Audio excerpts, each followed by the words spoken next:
So let me just kick it off by, the process of writing itself. I mean, you just signed a lot of books and, for the last half an hour. So let me start with you, Chris, and then we'll open it up to anyone else who wants to talk about any funny anecdotes while you were writing the book. But Chris, what was easier, building $100 billion company or writing this book? For me, writing a book was a challenge, definitely, and that's why I started by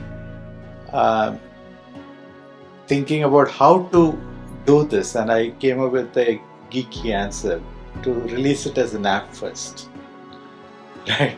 And I wanted to do it differently, and so we all sat together, brainstormed on how we want to do it. We interviewed all the people who created this industry and published it as an app. The book was after about 5-6 years after we released the app, because we said, we need to release it in a different format so that it can reach more number. So that's the genesis. And you call that Itihasa? Itihasa was the app, and then there's a website where all the interviews are available, and that became the basis for the book. Wonderful, and we should all go to that website and see that. What about Bala and Hari? Any funny anecdotes while you set out to write this book? I don't know if it was funny, but I can tell you how we got together to do the book was, I remember that day very clearly. It was right in the middle of COVID wave 1. We were stuck at home, and Hari and I go a long way back, and we just picked up the phone and it became a 1-hour conversation. We started talking about, hey, does this set India back 2 decades, or is there something that's going to come out of it? And again, there was another phone call, we had another chat, and another phone call, we had another chat, and then we said, hey, we have so much time on our hands, why don't we at least write about what we think might unfold? Which became very interesting because we got into COVID wave 2, and it was just unfolding in front of you a lot of what we wrote in the book in terms of a technology change. But for me personally, I would never have been able to do this on my own. Hari he's a stickler for this. He said, hey, where's your 5,000 words? 1 week has gone by. And the way I like to do it is just to talk to people, and we just talked to lots of entrepreneurs and we got there, but I would never get anywhere without my co-author. He's the real book writer. I don't have much to add. I've been fascinated by the Bharat story for the last 10 odd years, and I attempted to write a book and wrote one in 2018, which was Cutting Through the Gordian Knot, India's quest for prosperity. So this was probably a natural follow-through on that, and Bala and I shared a common interest on Bharat and the underprivileged and entrepreneurs from tier 2, tier 3 towns who are trying to build real businesses without too much of VC money, solving real problems. And these problems are all difficult problems, difficult to make money by solving those kind of problems. So we felt fascinated by their stories and felt, we should tell these stories and change the narrative a little bit in terms of, unicorns to building the 100 crore profitable, sustainable businesses. Anything you'd like to share there, Sindhu or Krishna? One of the things that really hit us was that many of the folks who were even working in the industry felt that the industry started somewhere, the IT industry started somewhere in the 90s. So it was, it was just very, very incredible for us that, folks, professionals who are in the industry didn't, really grasp the rich legacy that we have in IT, which dates back to the 1950s. So we felt that this story has to be told, if not for anybody else, but for the folks who are in the industry. And they have to know about the, the trials and tribulations and the hard work that has gone in to build this industry, which is probably among the few industries that have put India on the world stage. And so one of the things was with naming our company is now named Itihasa Research and Digital. And one of the things that we, like when we named the book, the name, the app, and so on, was to come up with the name Itihasa. Of course, it's history, but we were also particularly thrilled that it had IT in it. Yeah, and so it was like the best name possible. Oh, interesting. See, we couldn't have guessed. This is very interesting. You know, you've lived this huge value creation, and as you were speaking while you were signing books, you said, you know, you're really happy that you've contributed in creating an industry, not just a company. It's not just the $100 billion and so on. So when you look back at these 6 decades of history, what will you say are the 2 to 3 most pivotal moments, the turning points that led us to this success? First to me was the starting of computer science programs at IITs. Way back in '65, IIT Kanpur started an MTech program, and it's very interesting to see that professors from there then went to IIT Bombay, Indian Institute of Science, IIT Madras, all started computer science programs in different places, so it spread. And we were not too much behind in the software side. And I think that made professionals like me, created professionals like me, actually be at the right place at the right time. So to me, that's the first one. Second is the introduction of IBM PC, the personal computer, which required every business to use that technology to automate their businesses, which means lots and lots and lots of software had to be written. And this is where India, with its talent, even then, because the seeds were already there, right? Seeds were sown. So India, with its talent, could write that software sitting here in India. And it's surprising that we thought of doing this when there was no internet and no mobile phone. We would write the next version of the software and ship the software on magnetic tapes.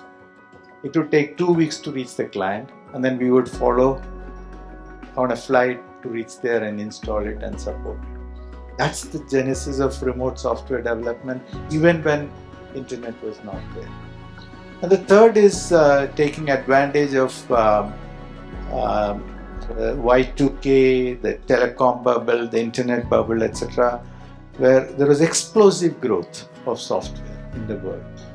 And again, this allowed us to prove that this is not a passing phenomenon, this is an industry-wide phenomenon. It's just not one company, it's now many companies. We created an industry, and the 90s, if you look at, is creation of industry and creation of these few companies together. So to me, these three are very, very important set of, let's say, drivers for this industry. Thank you, Chris. And Daya Sindhu, maybe building on that, you have an active interest in AI and brain research and so on. What can we learn from the 60-year history that you've seen in IT? What does that tell us about the future, specifically on AI's impact on the IT industry? So AI is another technology, it's an information technology, and I think it's going to help us like how the different other IT information technologies helped us. So it's going to be AI plus humans, creating better, faster and products and solutions which are going to help us all. So I don't think we should be too much worried about whether it's good or bad. I'm sure that we'll be able to tame AI, if I can use that word. And what is more fascinating for me is brain science, and that is something in the next decade which is going to redefine human capabilities. So one is that the brain is probably the least understood of all organs, and we have a very strong research program in brain science thanks to Chris, starting with the Indian Institute of Science and IIT Madras. There's some excellent research projects that are going on, which are going to explore different aspects of the brain. And probably the most interesting is the intersection of brain and computer science. So how are things that we learn about the brain going to impact computer science? And this is not just AI, it moves beyond AI, it moves even to hardware. So I think we are in for exciting times in the next decade. Excellent. And Krishnan, building on that, you mentioned in the book that for India to be a developed nation, we'll have to crack deep tech. I mean, we'll have to make investments in deep tech. It can't be just software, it has to be software and hardware. And we missed the bus in the 90s. Will this change? What's your view? So we talk about, in fact, in the book we talk about how there was an opportunity for India to have gone in the hardware world. And Kanpur, in fact, had like a park that was like the Silicon Valley and so on, could have been built. We missed that bus. I think there are some very interesting opportunities that are now opening up. We don't discuss the sort of the PLI schemes and so on, but we have seen the effect of that in terms of bringing in new kinds of opportunities. I also think for example, not just in terms of policies, but also in human capital. So the kind of programs that are there for skilling and reskilling. So getting the workforce ready for the new opportunities of the future. I think there are exciting opportunities opening up. In the book, we do talk about some of those sort of early signs. For example, because I come from my alma mater IIT Madras, so I always have to bring IIT Madras into the picture. But so, for example, the online BSc and the PS degrees, completely online, but there's a way for people to get a degree in data science and programming, and this can be scaled. So it's not just about a few hundred people coming to a class. Literally thousands of people can be trained. Many such programs will, I think, sort of enable India for the future. So you don't think we'll miss the bus this time? We'll get there. No, not on the training front. Yes. Okay. Let's go. Next question is for you, Bala.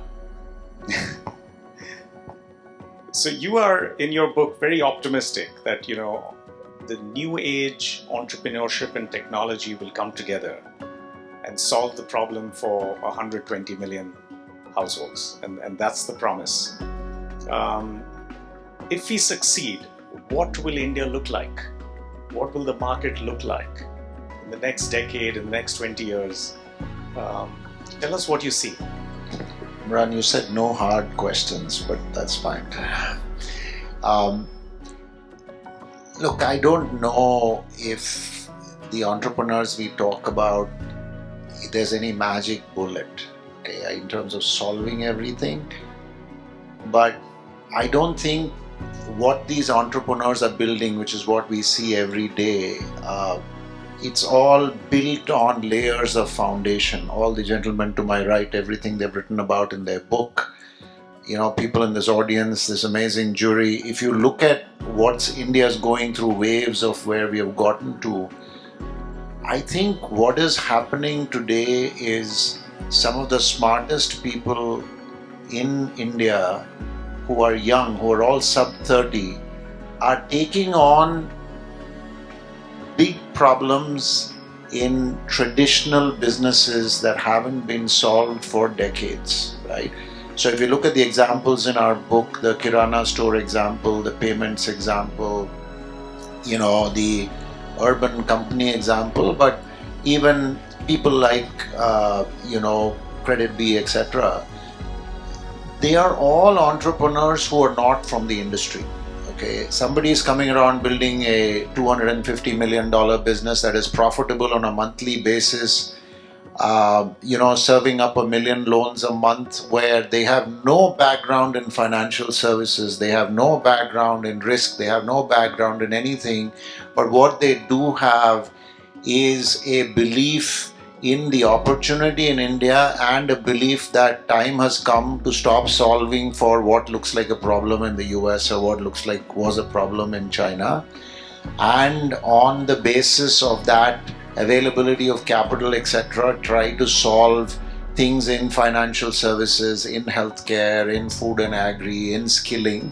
So Imran, the long-winded answer is, I think you're going to see an India where the next 400, 500 million Indians are going to see a significant uplift in quality of essential services and products, which is their right. That is what everybody deserves as an Indian citizen. But it will be a combination of private and public work, as opposed to everything having to be done from the bottom up by the government, is what at least we like to believe. Thank you. And Hari, you have a very interesting section in the book where we talk about the 7 modules, the playbook, the 7 building blocks to execute on this vision. So when you look at this, and you've been in startups, you've seen entrepreneurs, what do Indian entrepreneurs, what comes naturally to them out of those 7, and what do they struggle with, and what can we do to get over some of the ones that we struggle with and prioritize that early in a startup journey?